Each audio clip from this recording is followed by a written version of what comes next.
Ibu dan jemaat yang dikasih Tuhan, saya akan ajak kita lihat dari dua bagian ayat Alkitab. Yang pertama adalah dari Matius 11. Kita akan lihat Matius 11 ayat 28 sampai dengan ayatnya yang ke-30.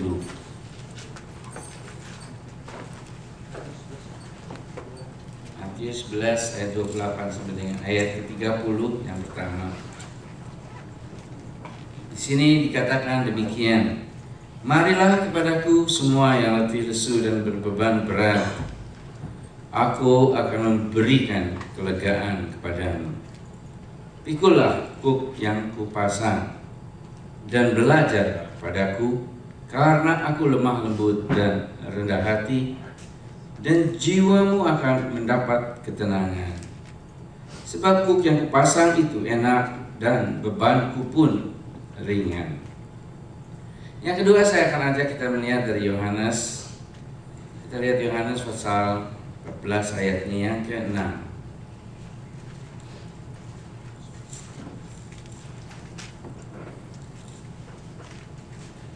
Yang kedua, Yohanes pasal 14 ayatnya yang ke-6. Kata Yesus kepadanya, "Akulah jalan dan kebenaran dan hidup.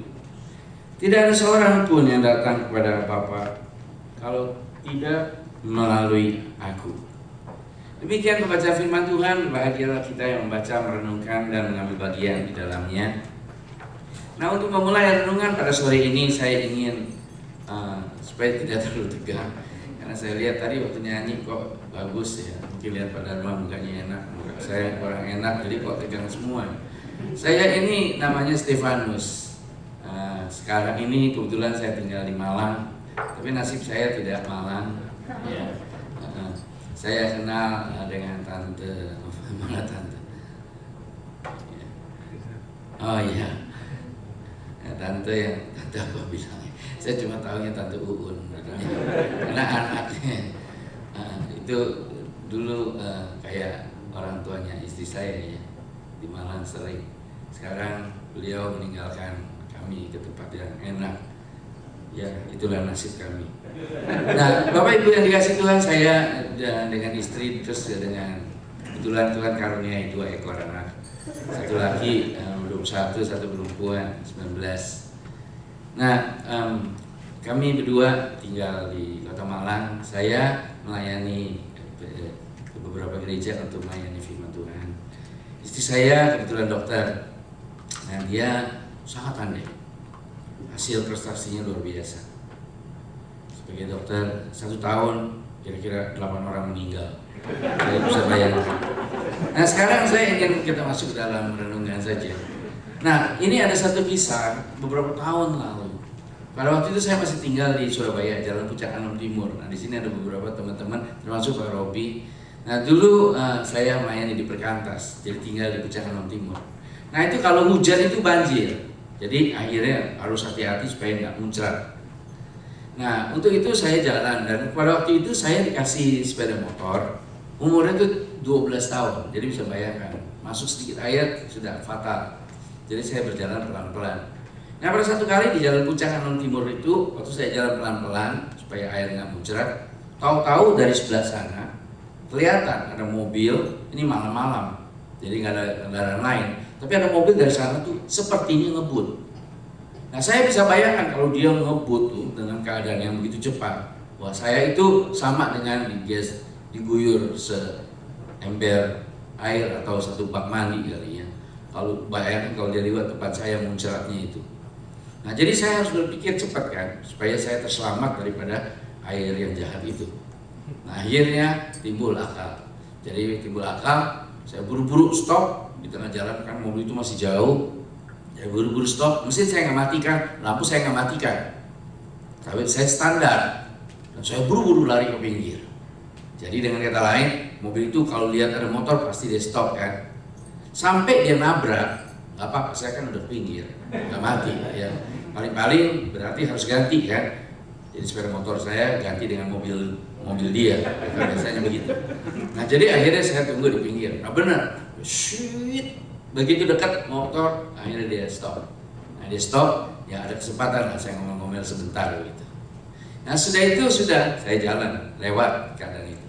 Nah sekarang saya timbul pertanyaan, seandainya saya yang nyetir mobil, terus seandainya saya nyetir mobil, saya lihat ada sepeda motor di sana, dan seandainya saya jahat. Nah ini maaf, seandainya ya, karena Bapak Ibu tahu saya ini orang baik ya. Nah, ini seandainya saya jahat. Nah seandainya saya sengaja mau lewat depan motornya, sengaja mau basahin dia. Nah menurut Bapak Ibu yang dikasih Tuhan, saya berdosa apa enggak kira-kira? Ini pertanyaan saya. Jadi seandainya saya jahat, jadi sengaja saya saya basahin dari orang, jadi sengaja seandainya saya lakukan itu, saya berdosa atau tidak berdosa? Dosa atau nggak dosa? Yang bilang nggak dosa biasanya senang nyiperatin orang. Nah, mengenai dosa atau nggak dosa, di dalam filsafat itu ada dua pembagian. Ada yang satu ini dibilang etiket, yang satu lagi dibilang etika. Nah, memang keduanya ini sebetulnya mirip, tapi lain tapi mirip. Etiket lebih berhubungan dengan hubungan antara saya dengan manusia. Sedangkan etika hubungan saya bisa dengan manusia, tetapi titik akhirnya adalah hubungan saya dengan Allah. Itu adalah etika. Ya. Jadi kalau di dalam bahasa Inggrisnya mungkin etik sama etiket atau etikuete tulisnya. Saya nggak tahu bacanya itu apa. Nah, di dalam keadaan demikian itu yang harus dibedakan. Nah, dari perbedaan antara etiket dengan etika, etiket misalnya itu seringkali cuma mengatur cara orang. Ya, misalnya saya memberikan barang kepada orang yang lebih tua. Nah, kalau saya memberikan barang kepada orang yang lebih tua, boleh nggak saya memberinya pada tangan kiri? Karena orang-orang Indonesia nggak boleh pakai tangan kiri. Nah, kenapa dia nggak boleh pakai tangan kiri? Karena tangan kiri ini adalah tangan yang kotor, karena membersihkan dosa-dosa sudah keluar. Ya kan? Itu tangan kiri. Jadi nggak boleh memberi dengan tangan kiri.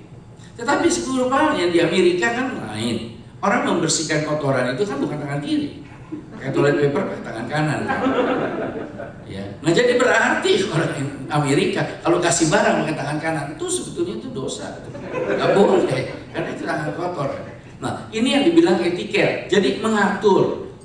Nah kalau saya bilang tadi dosa, sebetulnya nggak ada urusan dengan dosa, ini cuma mengatur saja, boleh atau tidak boleh. Sedangkan yang dibilang etika adalah mengatur perilakunya itu sendiri. Ya misalnya saya mencuri, boleh nggak? Nah itu mau pakai tangan kiri, mau pakai tangan kanan nggak boleh. Nah itu yang dibilang etika. Jadi hubungan saya dengan Allah. Nah yang kedua yang dibilang etiket itu selalu berlaku kalau ada orang lain. Kalau ada orang lain nggak berlaku. Itu etiket. Nah, contohnya misalnya ada orang kalau makan tuh berisik, ada ya, ceplok makanannya, ya. Piringnya berisik, sendoknya berisik, ya, garpunya berisik, pokoknya semuanya berisik gitu. Jadi kalau orang makan tuh kepala sakit gitu. Nah, terus orang makan ini kita bertanya, boleh nggak dia makan berisik? Dosa nggak? Nah ini bukan masalah dosa, masalahnya ada orang lain apa enggak? Kalau ada orang lain jangan dong. Orang lain kan kalau mau nggak nafsu makannya. Jadi kalau nggak ada orang lain, ya silakan dia berisiknya di sendiri di situ ya.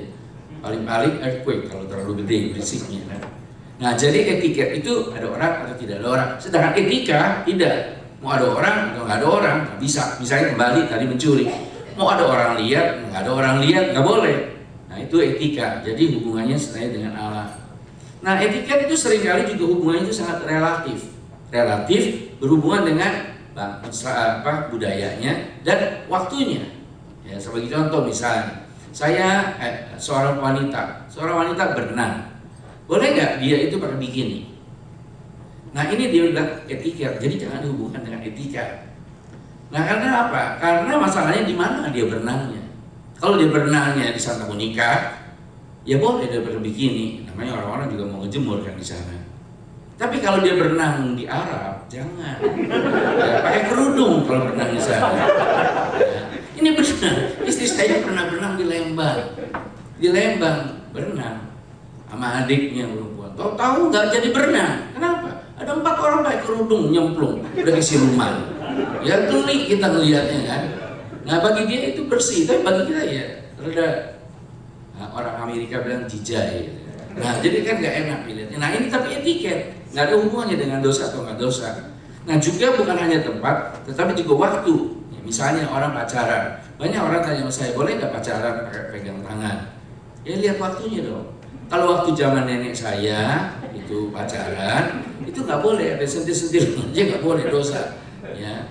Nah, tapi kalau sekarang enggak, baru ketemu aja udah main peluk-pelukan ya. Nah itu dia. Jadi etiket, sedangkan etika tidak. Mau kapanpun nggak bisa. Misalnya seorang berzina, mau kapanpun nggak bisa, dimanapun nggak bisa. Titik, sudah selesai. Karena urusannya dia dengan Allah. Nah di dalam keadaan demikian inilah perbedaan antara etiket dengan etika. Nah sekarang kalau berbicara demikian, kalau tadi mobil atau saya naik mobil, boleh nggak diperhatiin orang? Nah sekarang kita bertanya masalah etiket atau etika ya? Ya.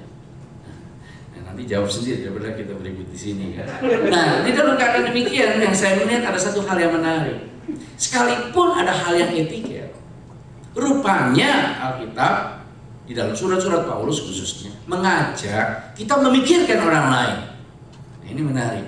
Misalnya di dalam Korintus, Paulus berkata begini, ada orang yang imannya kuat, ada orang juga yang imannya tidak kuat.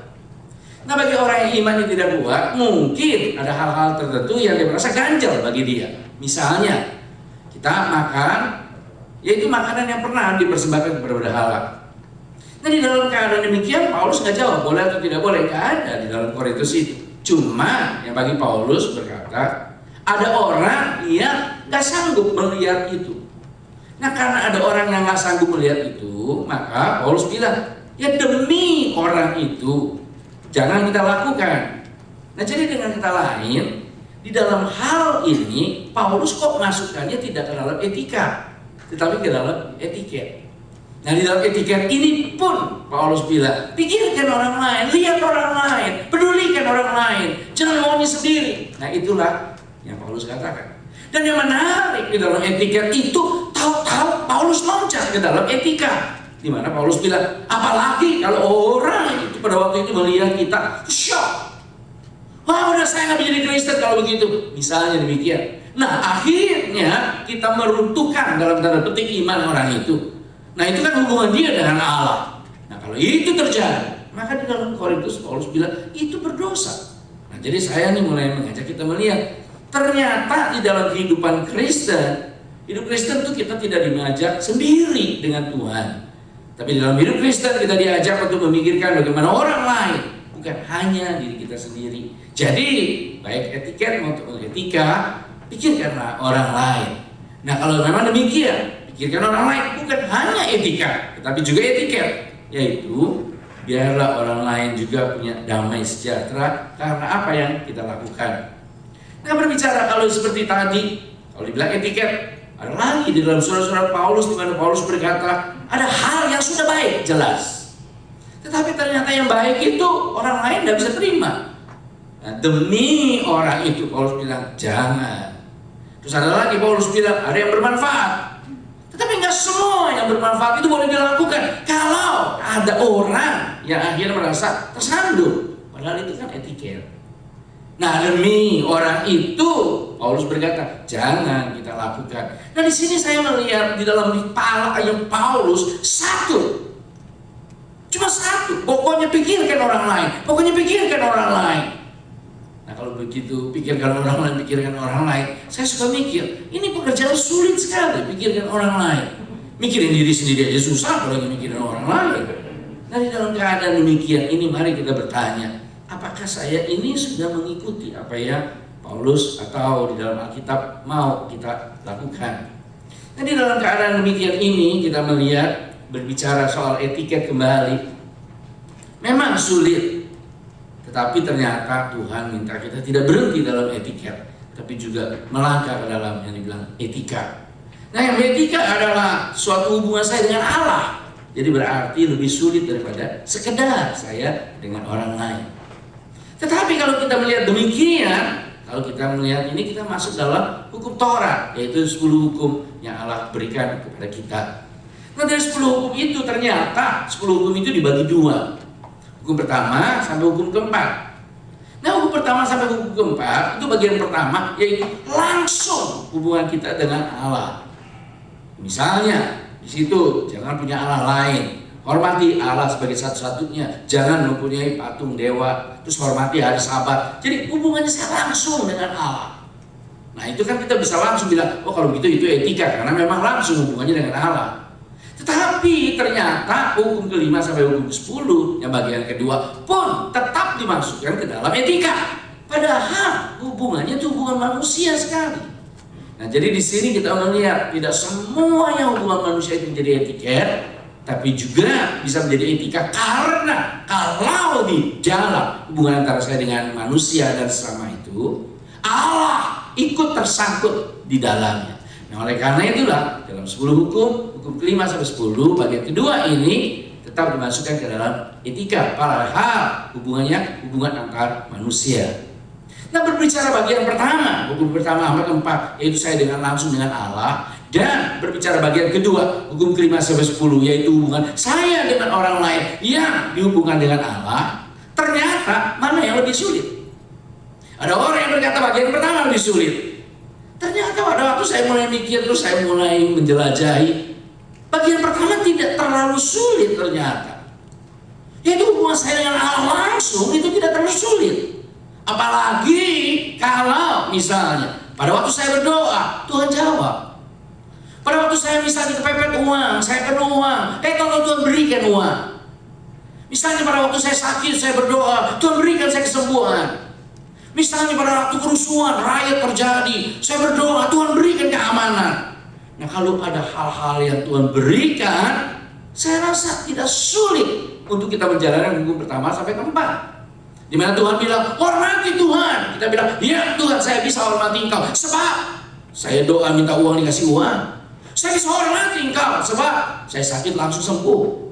Nah di dalam keadaan demikian mungkin bisa menjadi gampang. Karena apa? Karena Tuhan banyak berbuat kepada kita. Tetapi bagian kedua ini ternyata menjadi lebih sulit. Karena apa?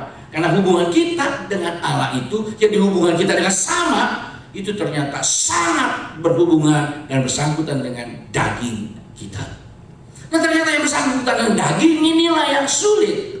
Saya memberi contoh misalnya hukum yang kelima di dalam bagian pertama, bagian kedua ini. Misalnya dikatakan, kasihilah orang tua, hormatilah orang tua. Saya bisa menghormati orang tua saya. Saya bisa mengasihi orang tua saya sampai mereka meninggal. Nggak ada masalah antara saya dengan orang tua saya.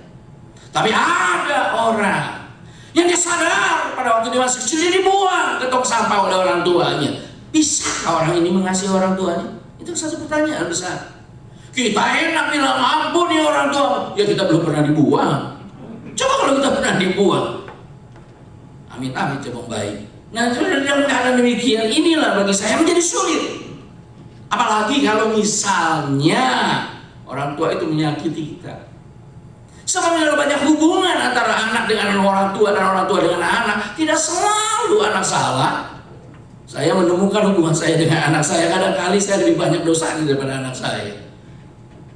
Nah dalam keadaan demikian mungkin menjadi lebih berat hukum bagian kedua ini. Terus hal yang lain lagi, misalnya menyangkut hal harta.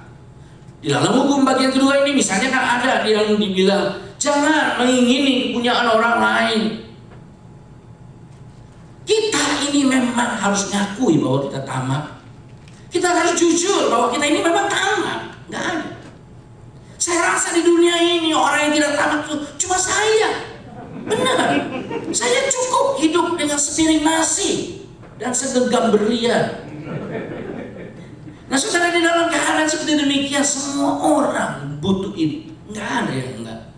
Satu kali saya ingat saya pernah dengan seorang pendeta besuk, seorang di Singapura kebetulan. Jadi biasanya orang kaya kan kalau di Indonesia sakit ke Singapura, ya, sakit gigi, ya, sakit kuping ke Jerman. Nah itu orang di Indonesia ya. Nah ini terus kebetulan saya khotbah di Singapura, jadi diajak ke situ. Nah terus si pendeta ini nasihatin si pak pendetanya, si orang yang sakit yang kaya ini, Pak, ya mungkin ini ajaran dari Tuhan supaya bapak itu kembali melayani Tuhan. Udah ngomong gitu dia rasa salah. Oh tapi saya tahu bapak sibuk ya pak ya. Dari dalam hati saya nggak usah ngomong dong ya. Terus dia ngomong lagi, Pak, tapi kita ini hidup ternyata bukan mencari uang saja, kita diajak melayani Tuhan. Tapi bapak anaknya banyak ya Pak, ya perlu uang ya Pak. Saya jadi bingung nih ini pendeta ini, ngomongnya begitu terus pulang balik. Jadi dia udah nembak, dia takut, nembak takut. Sebab mungkin begitu dia ngomong si pengusaha itu menolak langsung, oh iya memang bapak. Jadi saya bingung. Nah, terus akhirnya si pengusaha ini jawab, Pak, gini Pak, benar yang bapak bilang itu benar. Segala kita itu nggak pernah uang. Kita nggak pernah uang. Uang bukan segala-galanya. Betul Pak, uang bukan segala-galanya. Tapi bapak lupa, segala-galanya perlu uang Pak. Itu pendeta bingung. Iya, amin, haleluya. Ya saudara, memang benar segala-galanya perlu uang. Tetapi ternyata kita harus jujur. Saya pun harus jujur. Bahwa kita nggak bisa ngerem di dalam titik tertentu yang Tuhan berikan. Kita mau lebih terus. Dalam keadaan kita marilah kita jujur kepada Tuhan. Dan itu bisa menjadi sumber pencobaan yang sangat besar. Karena ada berapa banyak orang yang akhirnya bertengkar hanya karena uang. Berapa banyak gereja bertengkar karena uang. Berapa banyak kakak adik ada yang bunuh-bunuhan karena uang. Oleh karena itu ada satu pepatah yang indah yang saya pernah dengar, saya nggak tahu asal mulanya dari mana, tapi yang saya dengar dari pendeta Yusuf Roni. Dia berkata, orang kalau miskin mikirnya makan apa katanya. Dia lebih kaya, dia mulai mikir makan di mana. Tapi orang kaya mikirnya siapa yang mau makan. Dan dalam keadaan demikian kita menjadi jahat. Bisa, karena apa? Karena masalah itu ada. Dan inilah dia juga yang diingini oleh manusia di dalam Alkitab. Dan itu jelas. Dan yang menarik lagi, bagian kedua ini juga hubungan dengan sangat daging. Misalnya dengan masalah seks. Jangan berzina. Ini hubungan dengan Allah. Ini sulit. Sebab apa? Selama kita daging, kita masih mempunyai keinginan itu. Nah, manusianya harus jujur bahwa manusia itu pembosan. Harus jujur.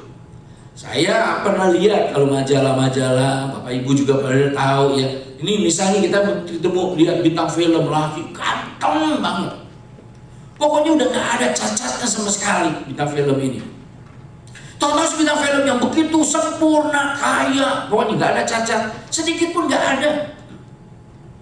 Ya anggaplah dia ini terlalu hebat. Saya baru baca tuh di media Indonesia, ada 2 orang karena terlalu cakep laki diusir dari Arab. Ya di media Indonesia ya, orang-orang bego banget tuh ya. Orang kita ngumpulin orang cakep, yang jelek kumpulin, yang cakep suruh kumpulin. Makanya saya ini nggak dikasih, nggak diharap. Nah, sudah kembali karena demikian. Ternyata ada orang yang cakep bukan main. Ini yang cakep begini kalau sempurna, kawin sama seorang perempuan cantiknya bukan main. Sempurna, nggak ada cacat, sedikit pun nggak ada cacat. 2 yang sangat sempurna ini nikah. Itu banyak kita lihat kan bintang film, udah cakepnya kayak begini. Saya suka lihat tuh bintang film, terus saya ngaca. Aduh, Bulldog sama Herder. Maksudnya di dalam keadaan demikian ini. Dalam otak kita kan, ini langgeng mestinya. Dalam otak kita kan begitu kan.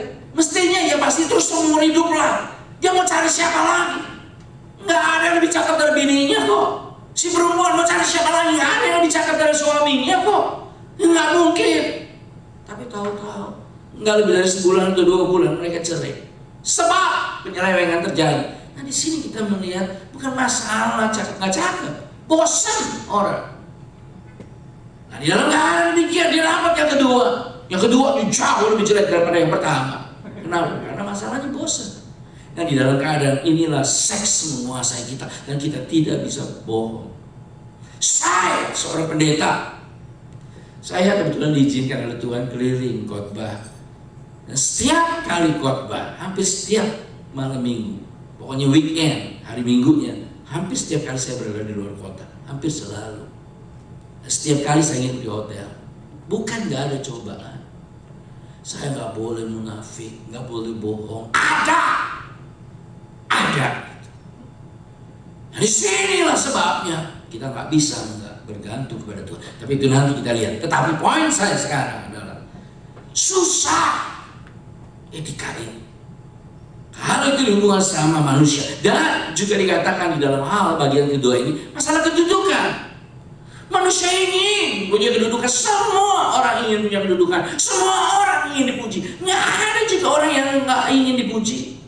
Kalau ada orang bilang saya tidak siap dan tidak ingin ada pujian, tolong dibawa dia ke rumah sakit jiwa. Saya ada yang nggak beres. Semua orang ingin dipuji. Saya ingat satu kali saya pernah khotbah. Khotbahnya berantakan habis-habisan. Terus pulang dengan istri saya. Pulang di jalanan saya rasa gak enak sekali khotbah saya kok berantakan. Ketahuan jemaatnya pada salamin saya itu, kasih komentarnya tuh menandakan bahwa khotbahnya jelek. Semua pada bilang, loh kok nggak kayak biasa, berarti jelek. Loh kurang persiapan, berarti jelek. Kurang istirahat, berarti jelek. Ya nggak ada yang bagus begitu kan. Jadi semua jemaat begitu. Jadi saya kurang enak sekali. Terus istri saya di sebelah kan, kalau di Indonesia setir kanan kan. Terus saya bilang sama istri saya, aduh saya gak enak sekali. Tapi istri saya baik. Dia lap-lap saya, dia pegang-pegang. Istri saya memang suka begitu. Kalau bisa makan soto tuh ya dia lap-lap di jasanya. Dia lap-lap. Harus dia bilang, enggak Steve, khotbahmu bagus. Bagus. Saya tahu dia bohong. Bohong dia. Orang gereja bilang jelek, dia bilang bagus. Tapi bohong itu bohong yang saya butuhkan. Saya senang. Saya tahu dia bohong, saya tahu banget. Nah, saya bukan idiot kok. Saya tahu, tapi ini saya senang. Dia bilang, enggak Steve, khotbahmu bagus. Haleluya. Saya nggak bisa bayangkan kalau pada waktu itu dia jujur. Pada waktu itu waktu saya bilang, aduh khotbah saya jelek, dia jujur. Dia bilang, iya Steve, sejak dalam kandungan ibuku sampai sekarang nggak ada khotbah yang lebih jelek daripada itu. Wah, ilah. Kalau sampai dia bilang begitu, saya langsung pinggir. Saya bilang, tuh banyak taksi di luar. Saudara, dalam keadaan demikian saya ingin mendapat pujian. Jadi nanti kalau salaman tolong ya semua bilang bagus ya. Saya sebagai, nah saudara, dalam keadaan demikian kita tidak bisa bohong, kita punya kedudukan. Adam, dosa pertamanya adalah kedudukan. Sebab setan berkata kepada Adam, makan buah ini, sebab begitu kamu makan, kamu akan jadi Allah. Begitu bernama saya akan menjadi Allah. Ini yang sama dengan hubungannya dengan pohon buah pengetahuan baik dan jahat. Apa artinya pengetahuan buah baik dan jahat? Apakah sebelum dia makan buah itu dia nggak tahu? Dan apakah setelah dia makan baru dia tahu apa yang baik dan yang jahat? Kalau memang itu yang terjadi, berarti pada waktu dia makan dia tidak bersalah sebab dia belum tahu. Jadi apakah pohon itu akan menandakan bahwa dia baru tahu setelah dia makan, dan menandakan dia tidak tahu kalau dia belum makan? Dan kalau itu yang terjadi, sekali lagi dia tidak salah kalau dia makan buah itu sebab dia belum tahu. Nah, apa artinya buah pengetahuan baik dan jahat di sini? Nah, ternyata Dr. Harun memberikan satu ilustrasi yang satu keterangan yang luar biasa. Dr. Harun di Jogja yang sudah meninggal, dia jago Ibrani, maka dia berani menafsirkan itu. Jadi bukan saya ngutip sekarang dari dia. Indah sekali dia berkata, pohon pengetahuan itu harus dihubungkan dengan peristiwa Abraham dengan Lot. Pada satu kali Abraham kan sama Lot jalan-jalan. Pada waktu jalan-jalan, Abraham lihat, keluarga udah tambah banyak, Lot keluarga yang tambah banyak, ini bisa berantem nih, mendingan pisah. Nah, waktu pikir mendingan pisah, Abraham bilang kepada Lot, sekarang kamu saya berikan hak. Lihat, kalau kamu pilih utara, saya akan pilih selatan. Kamu pilih selatan, saya pilih utara. Kau pilih barat, saya pilih timur. Kau pilih timur, saya pilih barat. Pilih. Itu yang Abraham katakan. Pilih barat atau timur, saya akan melakukan sebaliknya. Kau pilih empat-empatnya, bujita kepala. Saudara, akhirnya Lot memandang pandangannya, akhirnya dia bertemu dengan Sodom dan Gomora. Dan dia lihat tanahnya subur seperti tanah surga. Itu yang dikatakan dalam Alkitab. Nah, waktu itu dia pilih, ini dia. Nah, waktu Lot memilih Sodom dan Gomora, kata memilih itu yang sama dengan kata pengetahuan yang ada dalam buah pengetahuan. Jadi buah pengetahuan baik dan jahat bukan dia belum tahu, tapi buah pengetahuan baik dan jahat artinya dia yang menentukan yang mana yang baik, dia yang menentukan yang mana yang jahat, bukan Allah. Dia Allah. Itu dia pohon. Jadi pada waktu dia mau makan itu dia tahu, sekarang Allah, aku tidak lagi tunduk kepada engkau. Engkau tidak berhak menentukan, aku yang menentukan. Engkau tidak berhak untuk bilang yang mana yang baik, yang mana yang jahat. Aku yang berkata demikian. Aku Allah. Dan itu sangat persis.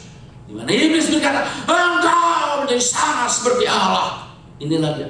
Orang ingin kedudukan. Orang ingin kedudukan. Saya sering bergumul dengan doa. Kita kadang-kadang berdoa kepada Allah. Kita berdoa kepada Allah. Kita memohon kepada Allah. Kita taruh Allah di tempat tinggi. Dan kita berkata, Allah engkau berkuasa. Tapi ingat, apakah sungguh Allah itu berkuasa? Sebab pada saat kita bilang Allah berkuasa, kadang-kadang kita Allah yang menjadi penguasanya. Saya ingin sekali mengulang ini ilustrasi yang saya suka katakan di mana-mana karena ini ilustrasi yang cukup bagus. Saya kan tinggal di Malang di Jalan Tidar. Terus satu kali ada satu toko kecil itu. Terus ada dua orang ngobrol, bapak-bapak dan ibu-ibu lagi ngobrol. Nah lagi ngobrol itu ketahuan si bapak ini pendeta, si ibu ini jemaah. Ketahuan sebab si bapak itu bilang, "Loh kan udah berapa bolos-bolos terus nih ke gerejanya." Nah, jadi ketahuan nih Sincim ini jemaat yang bolos, ya kan? Nah terus Sincim ini bilang, "Bukan gitu Boksu." Nah ini berarti lakinya Boksu ya. Nah ini lagi ngobrol. Saya nggak pengen nguping, tapi ini dua orang ini namanya orang Jawa Timur tuh kalau ngomong tuh ya nggak aturan gitu, kayak pidato di tengah lautan. Jadi mau dengeran. Nah terus ini mulai si pendeta bilang, "Loh kenapa nggak ke gereja?" Nah terus si ibu ini jawab, "Gini lo Boksu, aku nih nggak ke gereja karena dagangku tuh rugi terus, makanya aku nih harus jaga toko." Si pendetanya enteng ngomong, "Tuh kan sampean nggak ke gereja, makanya nggak tak doa no, makanya sampean rugi terus." Ngerti lah artinya ya? Kamu nggak ke gereja, makanya saya nggak doakan, jadi kamu rugi terus, gitu. Nah si ibu ngomong kalah, bilang lagi, "Bukan gitu Boksu, suamiku tuh sakit, gak bisa lagi kerja. Kalau dulu dia bisa kerja, bisa gantian. Dia kerja, saya ke gereja, saya ke gereja, dia kerja. Begitu kan, gantian. Sekarang gak bisa, saya sendiri." Si pendeta ini enteng ngomong. Maka pendeta tuh kalau ngomong suka enteng gitu ya. Ya Pak Robi ya. Enteng aja ngomong. Tahu-tahu ngomong bilang, "Tuh kan gak ke gereja, makanya gak tak doa no, makanya suaminya sampean sakit terus." Bingung. Akhirnya si ibu ini nggak mau kalah, bilang, "Bukan gitu Boksu, ini barang dagangan saya itu utang semua, saya harus dagang, harus bayar." Si Boksu enteng lagi. Nah tuh kan nggak ke gereja, nggak tak doa no, makanya sampai utang terus. Saya tuh jengkel lihat pendeta kayak begini, udah mendingan saya tinggalin, saya pulang. Waktu pulang itu jalan tuh keki bener. Sampai nenek-neneknya hampir saya tabrak loh. Saya kesal. Akhirnya saya nggak terima, tak balik lagi ke toko itu, saya mau sabar itu pendeta. Tapi udah nggak ada pendeta. Ya untung udah nggak ada. Kalau dia ada, ya saya juga nggak jadi, saya balik lagi. Nah, saudara, dalam keadaan demikian saya mikir perkataan pendeta itu. Tuh kan nggak ke gereja, nggak tak doa no, makanya. Nih hati-hati. Maaf karena ini agak kasar. Misalnya saya punya golden retriever. Tuh golden retriever itu bisa berenang. Ada orang minta tolong, dia bisa tolong. Dia golden retriever bisa lakukan itu. Dia bisa seret orang yang di tengah danau itu sampai ke pinggir dan selamat. Tapi saya ikat. Dia berkuasa menolong. Dia berkuasa menyeret orang itu. Tapi saya penguasanya. Saya ikat. Tak bisa dia. Orang itu teriak, "Tolong. Saya ikat. Nggak bisa. Dia berkuasa. Tapi saya penguasa. Nah, pada waktu saya berkasa penguasa, baik saya lepas. Dia tolong. Tapi kalau penguasa yang bilang saya ikat, nggak bisa tolong. Apakah kita begitu dengan Allah? Apakah doa demikian? Tidak tak doa no. Artinya apa? Engkau rugi, Allah berkuasa. Saya ikat. Saya belum doa, Tuhan tidak bisa apa-apa. Tunggu. Saya belum doa. Tuhan berkuasa benar. Saya belum doa. Tunggu. Saya doa. Ayo. Apakah Tuhan kita taruh serendah ini? Kita yang ingin berkuasa. Bapak Ibu yang dikasih Tuhan, saya lihat Tuhan sakit sekali dengan hidup kita sebenarnya. Kalau kita melihat keadaan demikian, dan di dalam keadaan demikian inilah seringkali saya menjadi putus asa, sebab daging saya begitu kuat. Tetapi Tuhan mau. Nah, di dalam keadaan inilah mari kita melihat dua hal yang sangat indah. Yang pertama, Tuhan kalau memberikan perintah, Tuhan kalau memberikan pesan, Tuhan kalau ingin kita melakukan sesuatu, Dia bukan Allah yang diam di atas. Dia bukan Allah yang duduk, yang tunggu kalau kita gagal, Dia tinggal gebuk kita habis-habisan. Dia bukan Allah yang demikian. Itulah sebabnya di dalam Matius Tuhan Yesus bilang, "Pikulku aku tahu kamu berbeban berat. Aku tahu. Bapak Ibu dan jemaat yang dikasih Tuhan, kalau kita mengikuti hukum Tuhan berat, dan Tuhan bilang, aku tahu. Oleh karena itu pikul aku. Nah, di sini dalam bahasa Indonesia Matius 11. Ayo Bapak Ibu coba dilihat lagi Matius 11 ayat 28 sampai 29. Di sini dibilang, pikul aku yang ku pasang. Bapak Ibu yang dikasih Tuhan, izinkan saya meralat ya kata-katanya di sini. Ini salah. Tulisannya, pikul aku yang ku pasang. Salah. Bapak Ibu yang dikasih Tuhan, ada yang bawa bahasa Inggris kan? Mau gak tolong baca ayat 29, Pak Agung boleh tolong. Take my yoke upon you and learn from me. Terima kasih Pak. Take my yoke. Pikul kuk aku. Bukan kuk yang ku pasang. Bukan yoke which I pasang. Enggak. My yoke. Kuk aku. Dalam bahasa Yunani-nya sama. Shoguno. Dari shoguntes. Kuk. Kuk aku. Bahasa Mandarin ada yang bawa bahasa Mandarin nggak sih?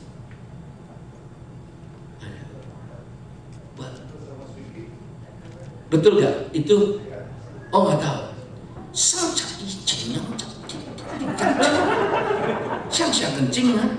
Nah, saya nggak tahu bahasa Mandarin, tetapi saya sudah tanya di mana-mana orang yang bahasa Mandarin sama my yo. Kuk aku. Apa bedanya kuk yang aku pasang dengan kuk aku? Beda. Kuk itu seperti dua gunung begini. Itu ada dua sapi dengan dua tujuan. Tujuan pertama, supaya dua sapi ini punya satu kekuatan. Dan yang kedua, supaya yang satu bisa belajar dari yang lain. Misalnya, yang kiri saya taruh sapi yang tua, yang kanan saya taruh sapi yang muda. Dan pada waktu kusir tarik tali kiri, yang tua tahu harus belok kiri. Dan karena ada satu kuk, maka yang muda ini tidak bisa ke kanan, tidak bisa stop, tidak bisa lurus, ya harus ikut ke kiri. Sebab satu yoke. Dan pada waktu itulah yang muda belajar. Ditarik tali kiri, artinya ke kiri. Tali kanan, yang tua tahu, ya belok kanan, karena satu yoke. Maka yang muda ikut ke kanan, situ dia belajar. Itu dia. Dan di situ Yesus bilang, kok kalau yang ku pasang, kita di kiri, siapa di kanan kita? Aku pasang. Aku di sini pasang. Sini aku, engkau di sana. Siapa di kanan siapa? Kok aku, engkau di kiri, aku di kanan. Tuhan mau sama-sama. Dia nggak akan tinggalkan kita.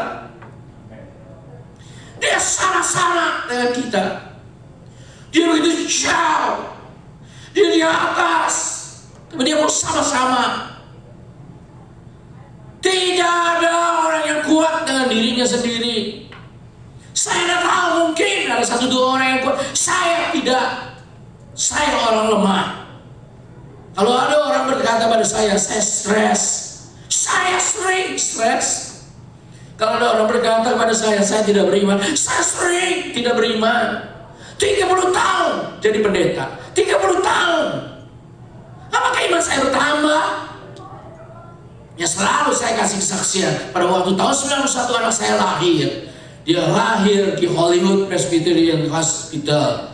Begitu dia lahir, sudah saya jaga sama istri saya satu malam. Besok paginya saya pulang. Waktu pulang saya lihat sampel kecil di dalam rumah sakit. Nggak ada satu orang pun di sana. Saya berlutut di paling depan. Saya nggak akan lupa.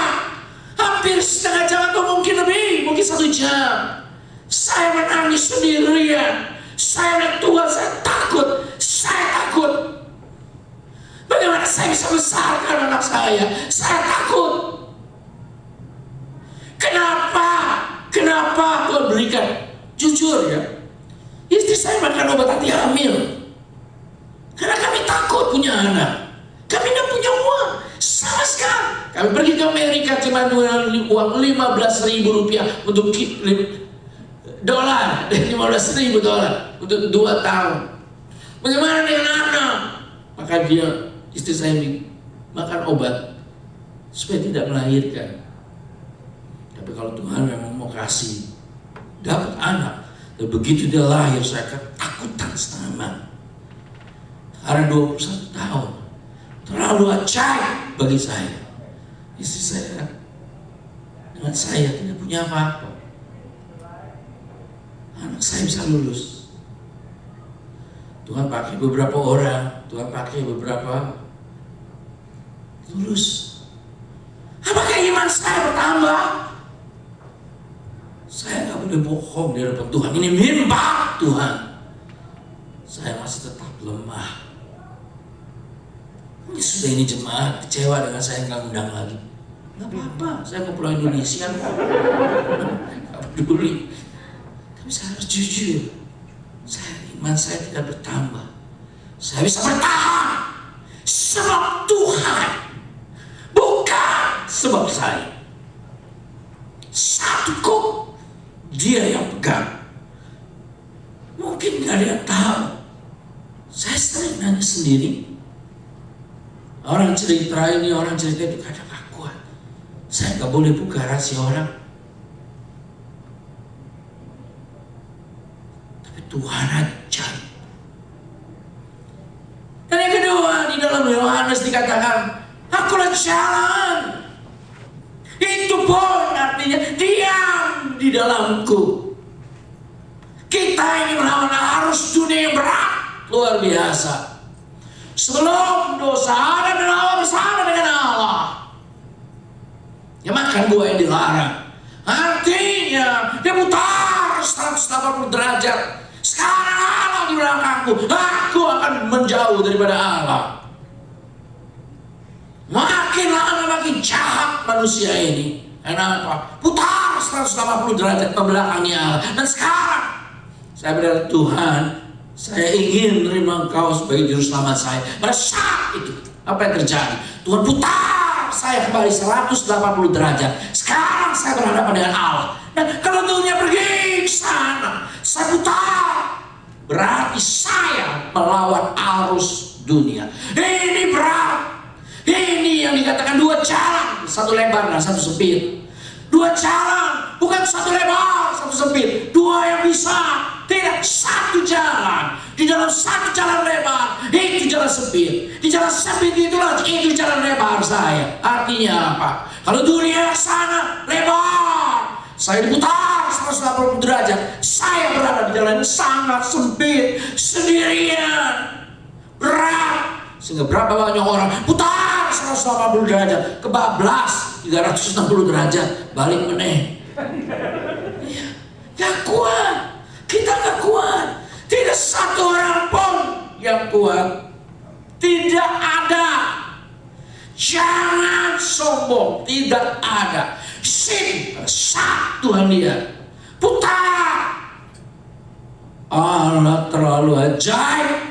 Dia berkata, aku jalan. Artinya putar. Aku Aku yang bikin jalan, engkau di dalam aku. Kita di dalam Dia yang berjuang, Dia yang berperang, Dia yang melawan. Saya di dalam Dia. Di dalam Dia. Bohong kalau saya nggak ada nafsu seks kepada orang lain. Bohong. Setiap pergi saya berkata pada istri saya, kita berdoa berpelukan. Hati saya selalu bilang, Tuhan, saya harus diam di dalam Tuhan. Sedikit pun tidak pernah Tuhan izinkan saya berbuat zina. Sekalipun 30 tahun. Allah saksi saya. Pikiran mengundang yang jahat pun tidak. Allah. Apakah saya hebat? Nol sangat. Di dalam Tuhan. Tuhan sangat ajaib. Berapa kali kalau turun dari pesawat ke Malang atau Surabaya, terus nanti baru ke Malang naik travel, selalu saya berkata, Tuhan, sekarang saya turun mendarat akan ketemu istri saya. Ajaib Tuhan, saya bersih. Tuhan, saya di dalam Tuhan. Tuhan, Engkau yang berperang buat saya. Tuhan aja. Cuma yang dikasih Tuhan, gereja, kumpulan orang percaya. Gereja bukan organisasi. Gereja bukan tempat entertainment yang mengadakan perayaan ini, perayaan, maafkan ya, indah perayaan-perayaan, tetapi bukan poinnya. Gereja adalah kumpulan orang yang menikmati Tuhan. Saya lemah, Tuhan ajaib. Saya bisa bertahan, Tuhan ajaib. Jemaat yang kasih Tuhan, kita bisa nangis, kita bisa kehilangan iman. Saya sering bertanya, Tuhan, apa saya ini ateis? Sering bertanya. Sering, Tuhan, kenapa kau begitu jauh? Saya ateis, Tuhan. Tuhan seperti gak ada. Tapi Dia ajaib. Dia setia. Dia peluk. Dia pegang. Dia peluk. Seperti Bapa yang mengasihi anak-anak. Dia peluk. Saya kemarin karena anak saya mesti bulan belakang 8 diundur tanggal 18. Saya nggak bisa bayangin bisa lagi itu. Saya nggak tahan. Anak saya mau. Kalau bisa sama orang lain nggak peduli. Apalagi jelek muka. Tapi dengan anak nggak bisa tahan. Tuhan bilang kita Bapa di dunia yang tahu jahat, tahu tidak akan kasih ular kalau anak minta ikan, tidak akan kasih batu kalau anak minta roti. Apalagi Bapa kita di surga. Pikul 1, akulah jalan di dalam Dia.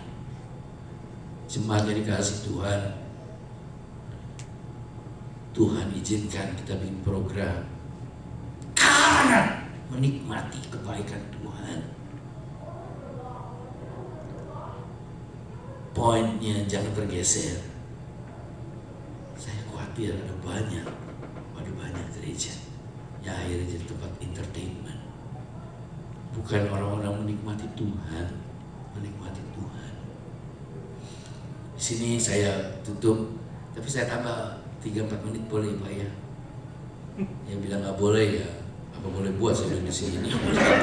Masa diseret keluar, nggak ada satpamnya. Di sini ada om tante yang sudah lanjut. Tuhan ingin menikmati kita, bukan kita menikmati Tuhan. Tuhan ingin menikmati kita. Saya ingin menikmati anak saya peluk anak saya habis-habisan. Tuhan ingin menikmati kita. Om tante yang khusus dalam institusi, ingat, Tuhan ingin menikmati selama-lamanya. Makanya kalau kita sampai meninggalkan dunia ini, ingat, Tuhan ingin menikmati kita. Dia akan ajak kita ke rumah, Dia peluk kita langsung. Ajaib.